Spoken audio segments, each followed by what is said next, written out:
One of your first big rivalries was with Triple H, who is now the Chief Content Officer of WWE. What memories do you have of your time with him, and how do you view him and his work today? Well, let's start with the present and work our way back to the past, because the past is quite a while ago. Or maybe let's go with the past first, since I can remember it very well. He was definitely a really nice guy back then, even in the locker room. He's about 10 years older than me, or nearly, but we had the same starting point in WCW. He was looking to make his mark, he had just started there, and I think he had done one or two other things before. But then he got his shot in WCW. I got my shot, too. We both wanted to climb the ranks, just two young guys eager to prove ourselves and show what we could do. Then I had that Starrcade pay-per-view match against him. I was really happy with it. We got along great, there was no tension or anything like that.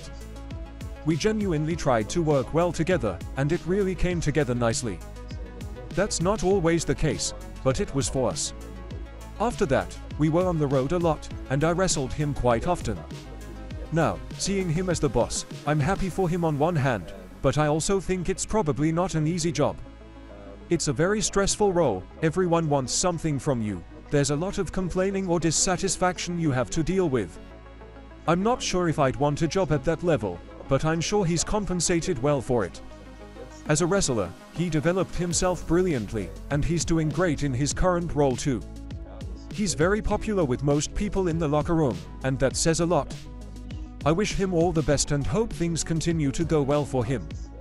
Of course, there's also the fact that he married the boss's daughter, and that undoubtedly played a part in where he is now. But the important thing is that he's been able to handle the position and excel in it. It would be a completely different story if Stephanie had married someone who had no clue about wrestling or was just a poor wrestler looking to abuse power. But instead, a talented wrestler who understands the business and knows what he's doing ended up in that role. That's a good thing.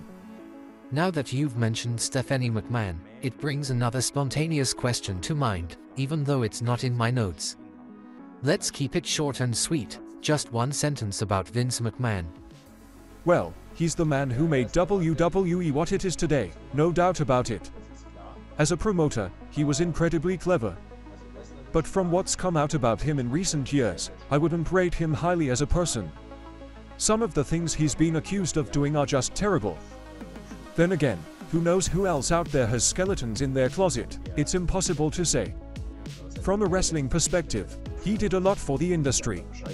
Some of it was positive, some of it wasn't.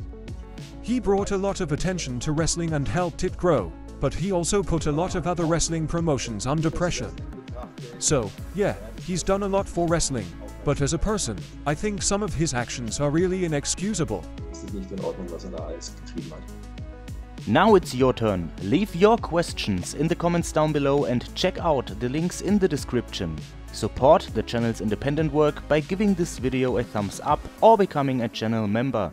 Thanks for watching and see you next time.